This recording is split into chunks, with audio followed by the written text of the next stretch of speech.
it would have to be a much more probable scenario, in which case there would be lots and lots of life all around the universe.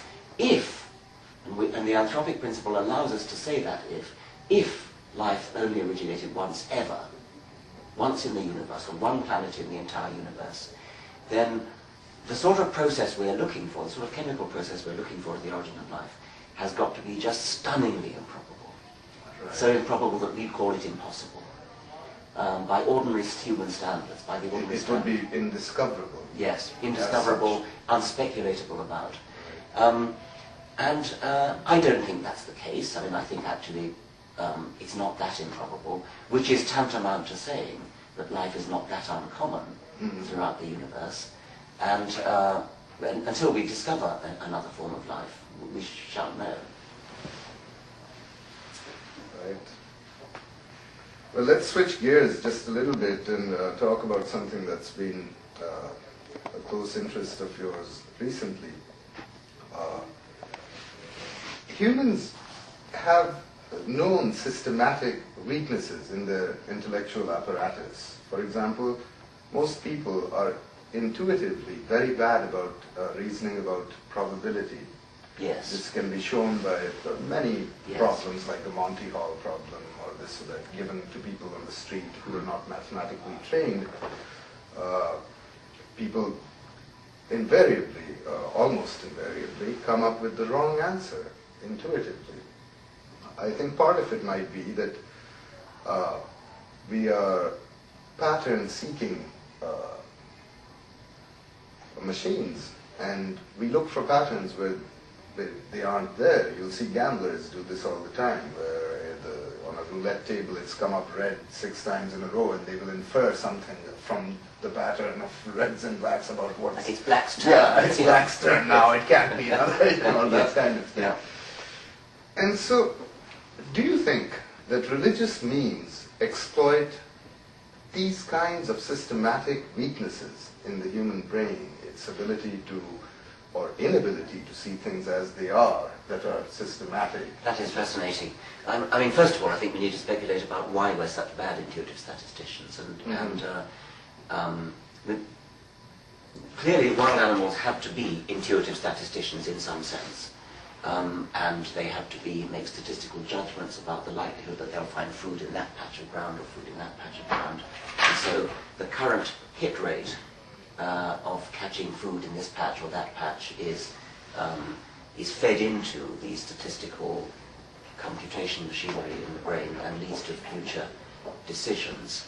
Now, you would expect from that an ideally designed animal would be a relatively good statistician, except that there could be an asymmetry in the dangers of error. It could be that false positives are much more dangerous than false negatives, for example. So that would tend to bias the statistical apparatus. I mean, it's much more dangerous to overlook a tiger in the bushes than it is to overlook a bit of food in the bushes, for example. So we do have the basis for a Darwinian interpretation for why we're bad statisticians, or why we're not as good as we ideally might be. Now your question was... There might be other systematic weaknesses along with this one. Yes, there might. And is it possible that... because it's a question for all of us, why are religious means so common?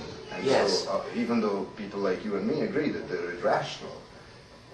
I hadn't really thought about the possibility that they could be exploiting weaknesses in the statistical apparatus. I think it's extremely Have you seen or heard of the work of people like Paul Bloom, the psychologist at Yale? Yes, I have. Or Pascal Boyer, yes, the anthropologist. Yes. Paul Bloom, for example, did a fascinating experiment, I wonder if you've heard of it, with children, showing that one of the things that children learn to distinguish very early on is animate and inanimate objects, because they need to predict the movements of an animate object is a very different mechanism in the mind than to predict the motions of physical objects.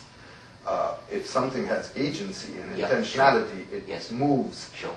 differently in the world, Yes. and children learn this Yes. and know this early. And presumably there is a different, perhaps, module in the brain that deals with Yeah. how you're going to interact with animate and inanimate objects. And in an experiment, Paul Bloom shows a bunch of children a little story about a mouse that is eventually eaten by an alligator, and with pictures and things like this, and then asks them a series of, they clearly realize that the mouse is dead now. He has been eaten and the mouse is gone, and he then asks them a bunch of questions about the mouse. Does the mouse need to go to the bathroom? And they say, no, he's dead. Can the mouse hear? And they say, no, its ears don't work anymore. These children. But when he asks them about psychological questions, like, does the mouse want to go home if the mouse has certain desires or things, they invariably say, yes, the mouse wants to go home now. And so he says children are already kind of dualists by this age. Children are innate dualists, yes. Yeah, and that I found this fascinating, that maybe even more so than adults, that this ability to distinguish animate from inanimate objects may ultimately be responsible for people being able to conceive of the soul as existing outside of the body, and maybe responsible for a lot of mischief. Yes, I am very interested in that work, and I think that many people it lingers on into adulthood, and that rapidly. I mean, another point occurs to me is that it may be a little bit ambiguous whether an object is animate or inanimate, whether it has agency or not, and there does seem to be a tendency for many superstitions and many religions to impute agency to objects which are actually just rocks or mountains or the weather or something like that. And maybe the same asymmetry we were talking about earlier, where I said that there's an asymmetry about the judging whether there's a tiger in the bushes or judging whether there's food in the bushes. There's a similar asymmetry to judging whether an object is an agent or just a lump of rock, because it's much more dangerous to get it wrong. If you think the object is not an agent, and it is, that can be extremely dangerous. Whereas if you assume the other way around, that it isn't an agent, so that it is an agent and it's not, that's okay. I mean, you haven't lost your life. So if the object is, unless the object is falling on you. Well, that could happen, but sometimes in general, you need to predict the movement of non-intentional objects. In general, intentional objects present more danger, both because they might eat you and because they might run away when you're trying to eat them. So I could imagine that kind of useful asymmetry could be one of the psychological predispositions that leads to what we call religion when it's formalized and codified. I think this kind of work is really important to try to understand the ubiquity of religious means. Yes. Here's another question for you. And I think this is an important question for all of us to try to get a handle on, and maybe you can help us. Are you optimistic or pessimistic about our ability to control the damage we are doing to the environment in the world? Some people believe, and I have some sympathy for this view, that a lot of the changes that are occurring are, we don't really see them. We cannot predict them. They are too complex. The effects of the kinds of things we are doing, industrial processes, release of gases, the synthesis and introduction of very strange new kinds of molecules and chemicals and substances that the world just hadn't seen before into our environment. There are many, many things that are unexplained. For example, the allergy rates have been going up tremendously in the last 100 years, and no one really knows why or what. One can speculate. Every day one hears in the news about some strange thing, like the bee population being suddenly decimated recently.